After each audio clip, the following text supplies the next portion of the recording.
Admiral Zyxthara's four eyes bulged as she stared at the tactical display aboard the Imperial Dreadnought Supremacy. The massive hologram showed a vessel unlike anything in the Galactic Empire's databases.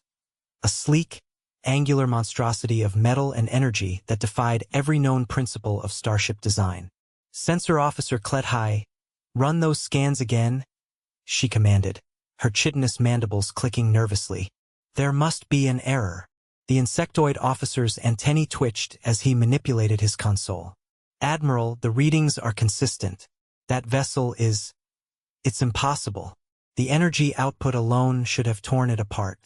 And the materials, we're detecting substances that shouldn't exist in stable form.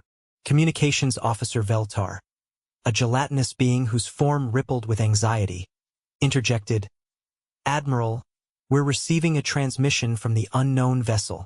On screen, the view screen flickered, revealing a bipedal creature with pale skin, short-cropped hair, and startlingly direct eyes. The being wore a simple uniform bearing an insignia none of them recognized, a blue marble suspended in space. This is Captain Sarah Chan of the United Earth Starship Indomitable, the creature said, its voice carrying an unsettling confidence.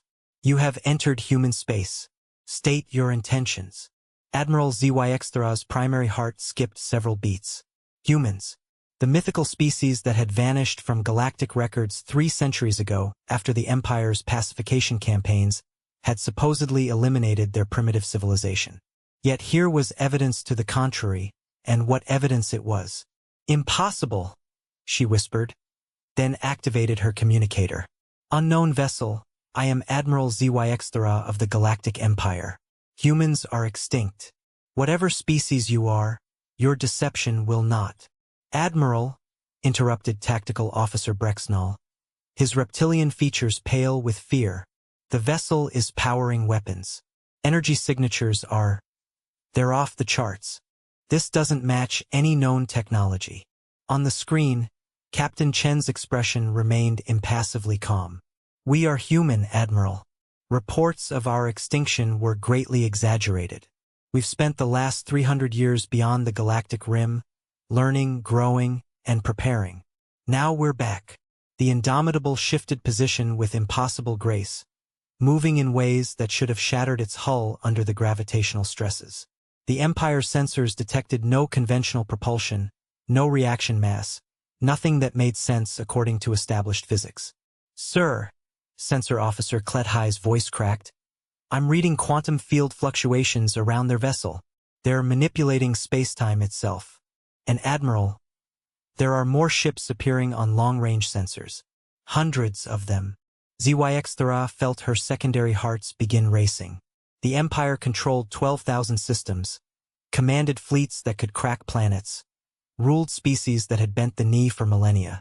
Yet something about this single human vessel filled her with primal dread. Captain Chen leaned forward slightly. 3 centuries ago, your empire made a mistake.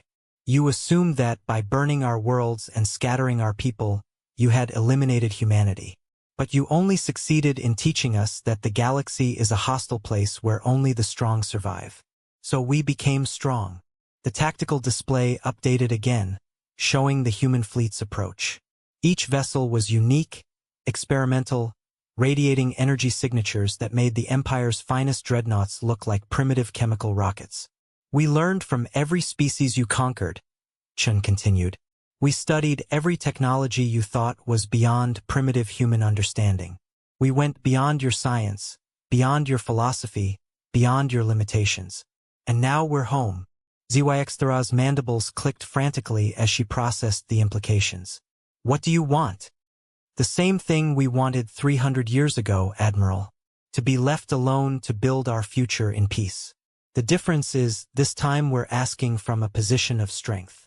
The nearest human vessel, sleek as a knife and radiating power like a newborn star, took position alongside the Imperial fleet. It was smaller than the Supremacy but somehow more imposing, like an apex predator among herbivores. You have 24 hours to withdraw from human space, Captain Chan announced. After that, we'll consider your continued presence an act of war. And Admiral, you really don't want to go to war with humanity again. This time we'll finish it. The transmission ended, leaving the Imperial bridge in stunned silence. Admiral Zyxthara stared at the impossible ships surrounding her fleet and realized that the galaxy had fundamentally changed. Humanity had returned, and they were no longer the species that could be conquered. They had become the conquerors.